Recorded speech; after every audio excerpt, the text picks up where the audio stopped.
बिस्मिल्लाहिर्रहमानिर्रहीम। अस्सलामुअलैकुम। मेरा नाम शेफ़ इमरान है और ख़वातीनो हज़रात, आज हम बनाएंगे बीफ बोटी की रेसिपी।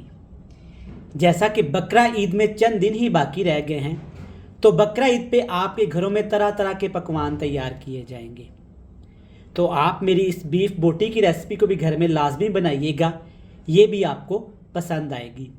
सादा सी रेसिपी है, सादा तरीके से सिर्फ मिर्च मसालों के साथ तैयार की जाती है, लेकिन ये मक्खन की तरह नरम व मुलायम जूसी होगी और मज़ेदार होगी। बनाना शुरू करते हैं। इससे पहले अगर आपने हमारे चैनल को सब्सक्राइब नहीं किया तो चैनल को सब्सक्राइब करके वीडियो को लाइक करके आपने फ्रेंड्स एंड फैमिली मेम्बर के साथ शेयर कर देना है। चलिए जी, शुरू करेंगे। बिस्मिल्लाहिर्रहमानिर्रहीम। बीफ बोटी बनाने के लिए 500 ग्राम यहाँ पे मेरे पास बीफ है, और बीफ की आप बोटियाँ चेक कर सकते हैं, इस साइज़ की होनी चाहिए, ना बहुत ज़्यादा बड़ी और ना बहुत ज़्यादा छोटी। बीफ को सबसे पहले आपने अच्छे तरीके से धो लेना है।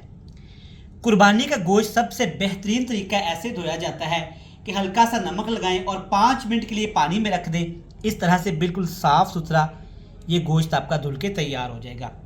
सबसे पहले हमने गोश्त को ना मैरिनेट करना है।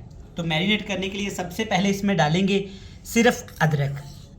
बीफ बोटी बनाने के लिए ना आपने लहसुन का इसमें इस्तेमाल नहीं करना, वरना इसके अंदर से स्मेल आएगी। बहुत थोड़े से मसाले हैं जो अभी के अभी आपने इसमें शामिल कर देने हैं।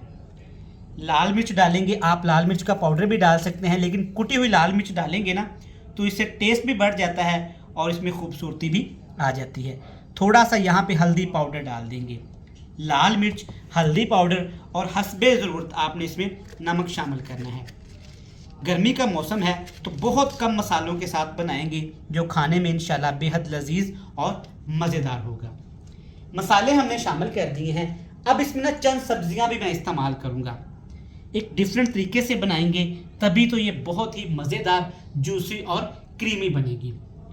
यहाँ पे है मेरे पास 2 बड़े साइज़ के टमाटर, 2 बड़े साइज़ के प्याज और चंद सब्ज़ मिर्चें मैंने डाल के ना अच्छे से तमाम चीज़ों को चॉपर में डाल के ना इनको चॉप कर लिया है। अब आपने क्या करना है, इन तमाम चीज़ों को ऐसे दबा दबा के ना बीफ के ऊपर फैला देना है। इससे क्या होगा, टमाटर प्याज का पानी बीफ की बोटियों के अंदर तक जाएगा, जिससे बोटियां बहुत ज़्यादा जूसी और मज़ेदार हो जाएंगी। आधे घंटे के लिए आपने इसको फ्रिज में रख देना है। गर्मी का मौसम है, अगर आपके पास टेम्परेचर ज़्यादा नहीं है तो आप इसे रूम टेम्परेचर में भी रख सकते हैं। अगर गर्मी का मौसम है तो ऐसे दबा दबा के आपने आधे घंटे के लिए इसको फ्रिज में रख देना है। आधे घंटे बाद आपने ना पैन में कुकिंग ऑयल लेना है, थोड़ा सा, बिल्कुल कम ऑयल में बनाएंगे। सबसे पहले इसमें डाल देंगे थोड़ा सा साबुत ज़ीरा। ऑप्शनल है, इसका जायका अच्छा लगता है। गर्मी का मौसम है, नहीं डालना चाहते तो आप इसे स्किप कर सकते हैं। सिर्फ 30 सेकंड के लिए इसको गर्म करने के बाद ना इसमें डाल देंगे, सिर्फ 30 सेकंड ज़ीरे को पकाने के बाद ना इसमें डाल देंगे ये मसाले और जो नीचे हमने बीफ के दबा के रखा हुआ था। देखिएगा माशाल्लाह, देखिए बीफ के अंदर तक ये तमाम चीज़ों का टेस्ट गया चला है ना। थोड़ी सी डिफरेंट रेसिपी, जितनी ये डिफरेंट आपको नज़र आ रही है ना, उतनी ही खाने में ये मज़ेदार और टेस्टी बनेगी। और एक ज़रूरी बात, इसमें ना क्रीम का इस्तेमाल करूँगा और ना ही मैं दही का इस्तेमाल करूँगा। देखिएगा माशाल्लाह, फिर भी रेसिपी कितनी मज़े की और क्रीमी तैयार होगी। नीचे हाई फ्लेम है, 5 मिनट के लिए आपने इसको पका लेना है। तो जब आप 5 मिनट के लिए इसको फ्राई करेंगे ना तो ये लिक्विड शेप में आना शुरू हो जाएगा। बीफ और सब्जियां अपना पानी छोड़ना शुरू कर देंगी। आप इसको प्रेशर कुकर में भी बना सकते हैं, लेकिन अगर आपके पास खुला सा टाइम हो ना तो आप इसे पैन में या कढ़ाई में बनाइएगा, ज़्यादा टेस्टी बनेगा। एक बड़ा कप इसमें मैं पानी डाल दूँगा। पानी ज़्यादा आपने इस्तेमाल नहीं करना, सब्जियां भी पानी छोड़ेगी और यहाँ पे बीफ भी हमारा काफ़ी ज़्यादा ना पानी छोड़ेगा। अच्छे से इसको आपने ऐसे मिक्स कर लेना है। अब एक चीज़ का आपने ध्यान रखना है, हमने इसको ना दम पे पकाना है। बिल्कुल हल्का फ्लेम करेंगे और ऊपर ढक्कन लगा के इसको हमने इतना पकाना है कि जो सब्जियां हैं ना अच्छे तरीके से गल जाएं और जो हमारी बीफ की बोटियां हैं ना वो भी अच्छे से मक्खन मलाई की तरह नरम व मुलायम हो जाएं। तो व्यूअर्स, आपने आधे घंटे बाद में इसको चेक कर लेना है ध्यान के साथ। सबसे पहले देखिए माशाल्लाह क्या खूबसूरती आई है। बिल्कुल हल्की हल्की आग पे जब ये पकेगी ना बोटी तो यकीन मानिए इसका मज़ा ही दुबाला हो जाएगा। देखिए माशाल्लाह जी, अल्हम्दुलिल्लाह इसको मैंने टोटल 30 मिनट पकाया है, लेकिन 3 से 4 दफ़ा अच्छे तरीके से मैंने इसको हिला दिया था। अब 2 चीज़ें एंड पे इसमें आपने और डालनी है। पहली चीज़ में जाएगी खुश्क धनिया पिसा हुआ। खुश्क धनिया आपने टेस्ट के हिसाब से थोड़ा सा डाल देना है, और साथ थोड़ा सा इसमें घर का कूटा हुआ ज़ीरा डाल देंगे। चलिए जी, माशाल्लाह से अल्हम्दुलिल्लाह अच्छे से मिक्स कर लेंगे।